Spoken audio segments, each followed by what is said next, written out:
আসসালামু আলাইকুম। আমি স্বাধীন, একটা প্রাইভেট কোম্পানিতে জব করি। কাজিনের বিয়ের জন্য কিছুদিন ছুটি নিয়েছিলাম। তো তার আর আমার গল্প শুরু হয় কাজিনের বিয়েতে। তাকে আমি প্রথমবার আমার কাজিনের বিয়েতেই দেখেছিলাম।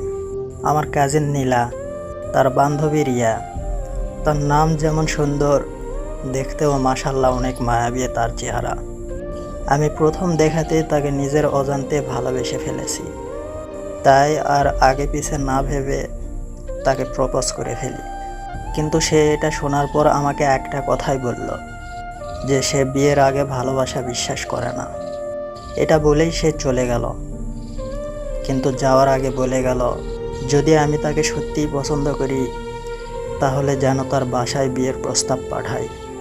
আমি তো তার মুখে এই কথা শুনে অনেক খুশি হলাম।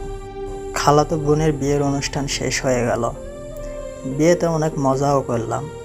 কিছুদিন পর আমি আমার বাবা মাকে রিয়ার বাসায় বিয়ের কথা বলতে পাঠিয়ে দিলাম। সাথে আমিও গেলাম। রিয়ার মা বাবাও রাজি হয়ে গেল বিয়ের জন্য। কিন্তু তাদের অনুরোধ, বিয়ে 2 বছর পর হবে। কারণ রিয়ার পড়ার ইচ্ছে, সে অনার্স কমপ্লিট করবে তারপর। তাই আজকেই আমাদের বিয়ে পাকা করে রাখলো দুই পরিবার। মানে আংটি পরানো হলো, আমি রিয়াকে আর রিয়া আমাকে। সব ঠিকঠাক হলে আমরা বাসায় চলে আসলাম। সেই দিনের পর থেকে রিয়ার সাথে প্রতিদিন ফোনে কথা হয়। আর রিয়া পড়াশোনার জন্য হস্টেলে চলে গেল। রিয়ার হোস্টেল থেকে ভার্সিটিতে যাওয়া আসা সুবিধা হয়। আমি রিয়াকে অনেকবার বলেছি, চলো একদিন দেখা করি। দুইজন কোথাও বেশি সময় কাটাই। কিন্তু রিয়ার একটা কথাই, যে বিয়ের আগে দেখা করা ঠিক নয়। তার মুখে এমন কথা আর পর্দা করার জন্য তাকে আরও বেশি ভালোবেসে ফেলেছি। সে আমার পরিবারকে অনেক সম্মান করে। এই বিষয়টা খুবই ভালো লাগে।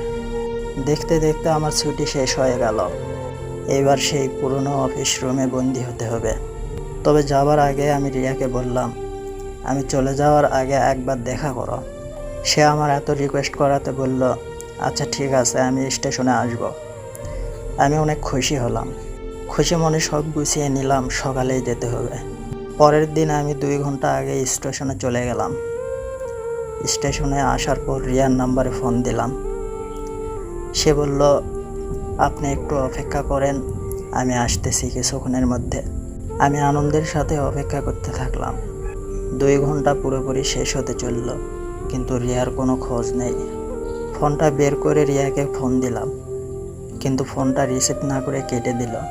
আমি বারবার ফোন দিলাম। অনেকবার ফোন করার পর ফোনটা রিসিভ করলো। ফোনটা রিসিভ করে বলতে লাগলো, আমি যেতে পারবো না, আপনি চলে যান। আমি কিছু বলার আগেই ফোনটা কেটে দিল। আমি আবার ফোন দিলাম, কিন্তু এবার ফোন বন্ধ বলতেছে। আমি কিছুই বুঝতে পারতেছিলাম না, রিয়া কেন এমন করতেছে। এগুলো ভাবতে ভাবতে ট্রেন চলে আসলো।